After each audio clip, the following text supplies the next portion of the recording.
Liberty Tamil நேயர்களுக்கு வணக்கம். இன்றைய நேர்காணலில் நாம் சந்திக்க இருப்பவர் பத்திரிகையாளர் கோட்டீஸ்வரன் அவர்கள். வணக்கம் சார். வணக்கம். நேயர்களுக்கு அன்பு வணக்கம். இரு திராவிட கட்சிகளும் இன்னும் ஓரளவு கூட்டணி பேச்சுவார்த்தைலாம் முடிஞ்சு. ஆனா அந்த தொகுதி பங்கீடு குறித்து இன்னும் சிக்கல் இருக்கு. அதுல குறிப்பா முதல் கட்டமாக இப்போ திமுக கூட்டணி ஓரளவு கம்யூனிஸ்ட், மதிமுக, அந்த முஸ்லீம் லீக் உள்ளிட்ட கட்சிகளை சமாளிச்சிட்டாங்க. இப்ப விசிக இரட்டை இலக்க தொகுதிகள் கேட்கறாங்க. இன்னும் அந்த சிக்கல்கள் இருக்கு. அதையும் ஸ்டாலின் எப்படி சமாளிக்க போறாரு அப்படிங்கிற கேள்வி இருக்கு.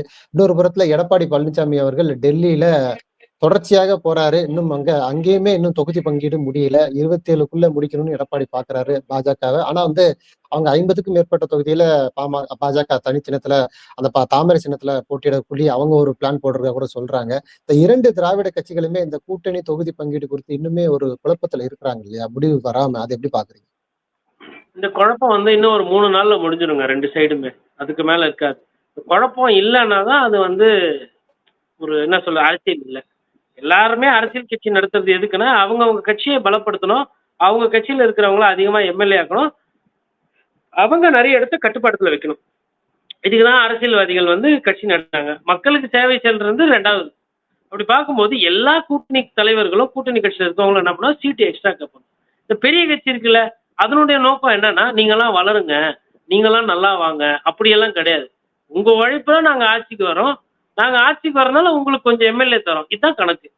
அப்ப இவங்களுக்கு பெரிய கட்சிகளுக்கு கொடுக்க கூடாதுன்றது கொள்கை, சின்ன கட்சிகளுக்கு அதிகமா கேட்டு வாங்கணும்ன்றது கொள்கை. இது கொள்கை முரண்.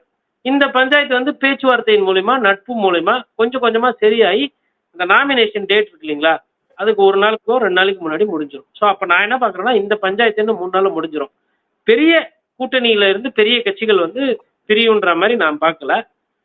ஆனா தமிழக வாழ்வுரிமை கட்சி வேல்முருகன் அவர்கள் அவரது கொஞ்சம் மனக்கசப்புல இருக்காரு. அவரு மேபி கூட்டணியை விட்டு வெளியேறுவதற்கு உண்டான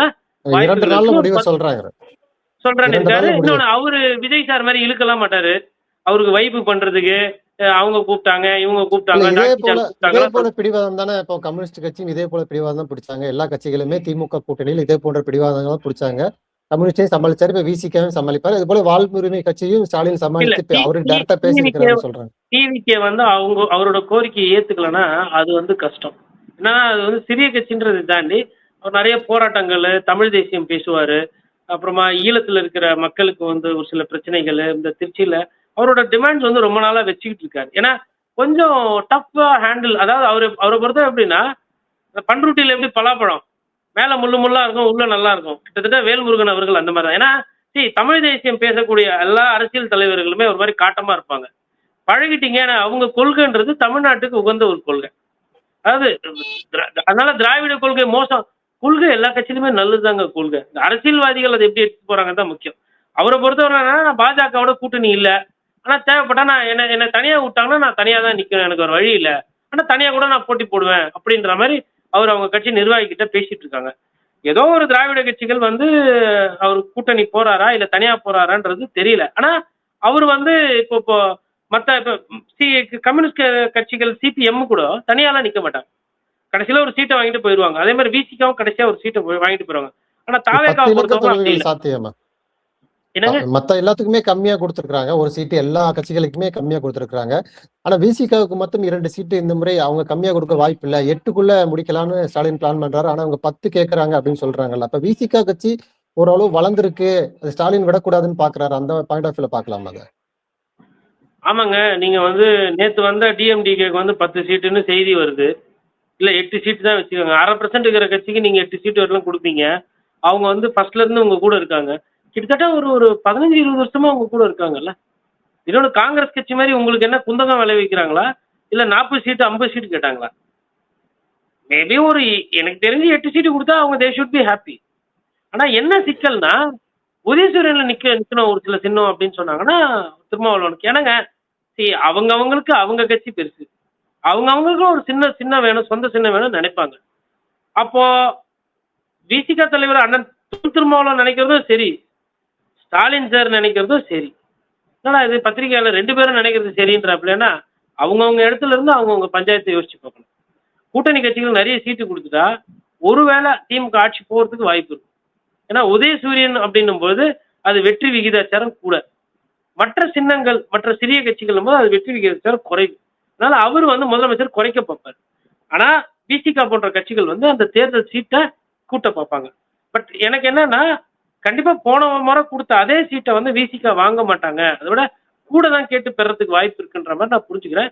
சிபிஎம் பொறுத்தவரை மேபி ஒரு சீட்டு எக்ஸ்ட்ரா வாங்கினா கூட ஐ திங்க் அவங்க வந்து வந்துருவாங்க. இல்ல அதே 6 சீட்டு போன வாட்டி கொடுத்தா கூட போதும். சிபிஐக்கு நாங்க 5 தான் கொடுத்தோம், உங்களுக்கும் நீங்க 5 வாங்கிட்டு போங்கன்றதுனால தான் பிரச்சனை. இன்னொரு கட்சிக்கு எவ்வளவு கொடுக்குறீங்கன்றது ஒரு கட்சி கேட்க முடியாது. அவங்களுக்கு என்ன வேணும்ன்றதை அவங்க கேட்கலாம்ல உரிமையா. அது ஒரு முரண்.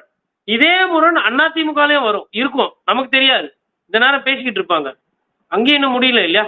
பட் ஆனா அங்க வந்து சுமூகமா சீக்கிரமா முடிஞ்சிடும். ஏன் அப்படின்னா அங்க கட்சிகளோட எண்ணிக்கை கம்மி. 4 பெரிய கட்சி அவ்வளவுதான். 4 பெரிய கட்சி முடிஞ்சிச்சுன்னா மிச்ச சின்ன கட்சி ஒண்ணு தாமரையில போட்டி போட சொல்லுவாங்க, இல்ல ரெட்டலையில ஓட்டு போட்டு சொல்லுவாங்க. அவங்களுக்கு அதுல ஒன்றும் பெரிய பிரச்சனை இருக்கிற மாதிரி தெரியல. அன்புமணி ராமதாஸுக்கும் அஇஅதிமுகவுக்கும் பிரச்சனை இல்லை, பாட்டாளி மக்கள் கட்சிக்கும். அதனால அது சுமூகமா முடிஞ்சிடும். பாரதிய ஜனதா கட்சிக்கும் அமமுகவுக்கும் பிரச்சனை இல்லை, அது சுமூகமா முடிஞ்சிடும். இப்போ அதிமுகவுக்கும் பாஜகவுக்கும் தான் அந்த நம்பர்ஸை கொடுக்கறதுல பிரச்சனை இருக்கு. அது வந்து 4 கட்சி இருக்கணும் போது அவங்க வந்து உட்காந்து பேசினாங்கன்னா, இப்ப அனைமா இன்னைக்கு பியூஷ் கோயல் வரா மாதிரி சொல்றாங்க. இன்னைக்கு உட்காந்து பேசினாங்கன்னா மேபி இல்ல ரத்த 1 நாள் ஆயிடுச்சுன்னு 2 நாள்ல முடிச்சிருவாங்க. 2 நாள் 3 நாள்ல 2 பேருமே முடிச்சிருவாங்க. முடிச்சுட்டு ஏன்னா வேட்பாளர் நேர்காணல் திமுகவுக்கு இருக்கு, அங்க வேட்பாளர் வந்து வெளியீடு அறிவிப்பு இருக்கு. அதனால அவங்க கிட்டத்தட்ட ரெடி பண்ணி வச்சிருக்காங்க திமுகவும் அதிமுக. அவங்க முடிச்சிருவாங்க, ஒரு 3 டேஸ்ல வந்து முடிச்சிடும். இல்ல குறிப்பா இப்ப வந்து இப்ப கூட்டணி பேச்சுவார்த்தை நடக்குது. கூட்டணிகள் இருந்தாலே கொஞ்சம் சிறிது சலசலப்பு இருக்கும். ஓகே. ஆனா எடப்பாடி பழனிசாமி டெல்லி போறது ஒரு ஒரு விமர்சனம் உள்ள இருக்குல்ல. அதாவது தலைமை நீங்க வந்து 1 தடவை போலாம், 2 தடவை போலாம், 3 தடவை போறது, அடிக்கடி போறது, அங்க போய் பேச்சுவார்த்தை நடத்துறது, பாஜக கொடுக்கக்கூடிய டிமாண்டுக்கு ஆட்படுறது. அதுலயும் குறிப்பா பாஜக வந்து 27 தொகுதி எடப்பாடி சொன்னா கூட 27 நிக்கிறாங்கன்னா, மத்த சின்ன சின்ன கட்சிகள், முக்கியமான கட்சிகள் வந்து தாமரை சின்னத்துல போட்டியிட சொல்லி பாஜக சொல்றாங்க. அதுவும் வந்து அதிமுகவுக்கு ஒருவேளை தேர்தல் வெற்றிக்கு பிறகு ஒரு சிக்கலை ஏற்படுத்தும். இது போன்ற சிக்கல்கள்லாம் எடப்பாடி தலைமை கேள்விக்குறி அப்படி அங்க வந்து நிக்குது இல்லையா? அதெல்லாம் எப்படி பாக்குறேன்? நேர்ல போயிட்டு கூட நீங்க அடிக்கடி வராதீங்க ஜி, நீங்க தமிழ்நாட்டுக்கு வந்தீங்கன்னா எங்களுக்கு ஓட்டு குறையறதுக்கு வாய்ப்பு இருக்கும் ஜி, அதை இங்க இருந்து சொன்னா நல்லா இருக்காது இல்லையா. நேர்ல போய் ஜி ஒரு ஸ்மால் ரிக்வெஸ்ட் ஜி, கஷ்டப்பட்டு தேர்தல் நிக்கிறோம், நீங்க எடப்பாடி கொஞ்சம் அப்படி அடிக்கடி சொல்லுவார் நீங்க வராதீங்க. நினைக்கிறீங்களா? தாமரை எடப்பாடி அப்படி சொல்லுவார் நீங்க நினைக்கிறீங்களா? யாரோ ஒருத்தர் சொல்லி தானே இன்னைக்கு மோடி ஹிந்தியில பேசாம இங்கிலீஷ்ல பேசுறாரு தமிழ்நாட்டுல. அது தமிழ்நாட்டுக்கு கிடைச்ச வெற்றி தானே. அதையே நம்ம அப்படி பார்க்க கூடாது. நான் யதார்த்தத்தை பேசுறேன், சொல்றதும் சொல்லாதான் அவங்க இஷ்டம், அது அவங்க தனிப்பட்ட முறையை பொறுத்தது. இப்போ அதுல இன்னொரு விஷயம் என்னன்னா, தாமரை தமிழ்நாட்டுல 60 சீட்டு கொடுத்தா மலராது, 30 சீட்டு கொடுத்தாதான் மலரும். 30ல ஒரு 15 மலர்ந்தா போதும், உங்களுக்கு நம்பர் டபுள் ஆகுது, ட்ரிபிள் ஆகுது. அதனால என் பேச்சை கேளுங்க, இது 2026 சீட்டு அப்படின்லாம். வேற சில தேவைகள் இருக்கும், கோரிக்கைகள் இருக்கும், யாருன்னா போட்டு கொடுக்க வேண்டியது இருக்கும், இல்ல யாருன்னா வந்து இது எனக்கு வேணும், இது பண்ணி கொடுங்கன்னு கேட்கறதுக்காக இருக்கும்.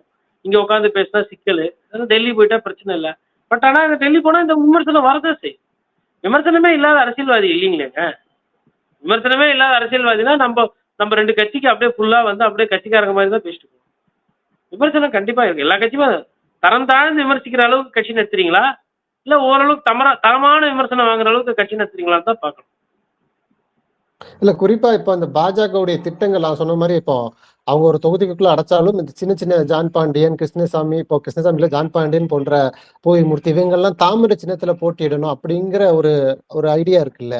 அது வந்து இல்ல தேர்தலில் அதிமுக சிக்கல் தானே வருது. அதாவதுங்க, இப்போ இவரு வந்து பூவை ஜெகன்மூர்த்தி, அதுக்கப்புறமா ஐஜேகே பச்சமுத்து பாரிவேந்தர் அவர்கள் நிறைய பேர் வந்து ரெட்டலையில நாங்க நிக்கிறோன்ற மாதிரி கேட்குறாங்களாம். ஒரு சிலர் தான் வந்து நாங்க பாஜக அவங்க நிக்க சொல்றாங்க, அதனால நிக்கிறோன்ற மாதிரி. அப்போ அது வந்து அது ஒரு பெரிய பிரச்சனையா இருக்கு. இப்போ அந்த பிரச்சனை திமுகல தான் ஜாஸ்தி. மதிமுக வந்து தனிச்சின்னத்துல நிக்காதீங்க, நீங்க வந்து உதயசூரியன்ல நில்லுங்க, உதயசூரியனோட எண்ணிக்கை குறைஞ்சிடக்கூடாதுன்றதுல திமுக அந்த பிரச்சனை ஜாஸ்தி இருக்கு. அதிமுக அதனால தானே நிறைய கட்சி கூட்டணியில இல்ல, அவங்களுக்கு அது ஒரு பிளஸ் இல்லைங்களா. அவங்களுக்கு எவ்வளவு சீட்டு நிக்கணும், 175 நிக்கணும் அப்படின்னா 175 சீட்டு ரெட்டையில சொந்த கட்சிக்காரங்களே நிறுத்த வைக்க முடியும். ஏன்னா கையில அவ்வளவு சீட்டு வச்சிருக்காங்க. இல்ல ஒரு 160 எடுத்தீங்கன்னா கூட இங்க ஒரு 40, அங்க ஒரு 30, 74 சீட்டு கூட்டணி கட்சிகளுக்கு கொடுத்தா கூட மிச்சம் 160 சீட்டுல நிக்க முடியும். அதுல இந்த 74 சிறிய கட்சிகள் ஒரு 7-8 இருக்குன்னு வச்சுக்கோங்களேன், அந்த 7 வந்து ரெட்டலையில் நிக்க வைக்கலாம். இதாவது கூட்டணி பெருசா அமைச்சா அது ஒரு பேசு பொருள், ஒரு ஒரு தொகுதிக்கு 1000 ஓட்டு கிடைக்கும்ன்றது அது ஒரு அரசியல் பலம் ஒண்ணு. கம்மியா வந்து கூட்டணியை சேர்த்துக்கிட்டு அதிகப்படியான இடத்துல வந்து அதிமுக வேட்பாளர்களை போட்டா ரெட்டையில அதிகமா ஓட்டு வாங்கும், நமக்கு வெற்றி வாய்ப்பு நல்லா இருக்கும்ன்றது அது ஒரு அரசியல் கணக்கு. இன்னொன்னு அதிகமான சீட்டை கூட்டணி கொடுத்து நாளைக்கு வந்து தொங்கு சட்டமன்றம் வந்தா சிக்கல். அதனால நான் அதிமுக அதிகமான இடத்துல நிப்பன்றது அவரோட ஸ்ட்ராட்டஜி. அப்போ ஒண்ணுத்த இழந்தா தானே ஒண்ணு கிடைக்கும். அதனால வந்து அவங்க கூட்டணி கட்சிகளோட எண்ணிக்கையை இழந்துட்டு சொந்த கட்சி அதிகமான இடத்துல நிக்கணும்ன்ற அந்த புள்ளியை நோக்கி அதிமுக பயணம் பண்றாங்க. ஆனா இறுதியாக இப்போ அந்த ஏற்கனவே சிபிஐ விசாரணை முடிஞ்ச உடனே விஜய் வெளியே வந்து கை காட்டிட்டே வந்தாரு. அதுவும் ம். வந்து இவரு பாஜகவோட ஏதோ டீல் போட்டுட்டாரு அப்படி இப்படின்னு சொல்லி ஒரு விமர்சனம் வந்துச்சு. இன்னொரு புறத்துல வந்து அதுல என்ன கருத்து அப்படின்னா, அதாவது தாவேகா கட்சி நீங்க தனித்து போட்டியிடுங்க. தேர்தல் முடிந்த பின்பு ஆட்சி அதிகாரத்தை தீர்மானிக்கக்கூடிய இடத்துல ஒருவேளை வந்தாருன்னா, பாஜக கூட்டணியில், என்டிஏ கூட்டணியில் விஜய் இணைவாரு அப்படிங்கிற ஒரு தகவலும் வருது இல்லையா? ஆதரவு குடுப்பாரு அப்படிங்கிற. அது எப்படி சாத்தியமா? முதல்ல வெற்றி பெறுவாரா? அப்படி வந்து ஆதரவு குடுப்பாரா? போகாத ஊருக்கு வழி சொல்றது எப்படின்னா, தாவேக்கால போய் கேட்டீங்கன்னா சொல்லுவாங்க. இப்படி போய் அப்படி, அப்படி போய் இப்படி, அதுல இருந்து அப்படி புரியாம. ஃபர்ஸ்ட் தொகுதி தொகுதியா போய் ஓட்டு கேட்க மாட்டாங்களாம். வேட்பாளரை முன்கூட்டியே போட மாட்டாங்களாம். அப்புறமா ஜெயிச்சா வந்து இவர் வந்து முடிவு பண்ணுவாராம். அவ்வளோலாம் மோசமாலாம் தமிழக மக்கள் விடமாட்டாங்க. அவங்க இந்த நேரம் எடை போட்டிருப்பாங்க, கணிச்சிருப்பாங்க. கடைசியா வர சர்வேல எல்லாம் என்ன நடக்குதுன்னு நண்பர்கள்கிட்ட கேளுங்க.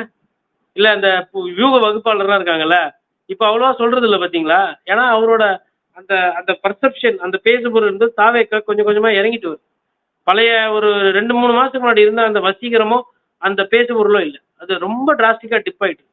அப்படிலாம் இருக்கும்போது வந்து அவர் இஷ்டத்துக்குலாம் எதுவுமே ஒண்ணும் பெருசா இதுக்கப்புறம் செய்ய முடியாது. பார்க்கணும். எப்படி அவங்க எடுத்துட்டு போறாங்க, கட்சியோட நிலைப்பாடு என்ன, அவங்களோட வேட்பாளர் பட்டியல் அது ரொம்ப முக்கியம். எப்படி வருதுன்றத பார்த்து தான் நம்ம அதெல்லாம் கூர்ந்து கவனிக்க முடியும். நன்றிண்ணே. நிறைய நல்ல பயனுள்ள தகவல்களை நேயர்களுக்கு சொல்லியிருக்கீங்க. உங்களுடைய நேரத்துக்கு மிக்க நன்றி. நன்றி.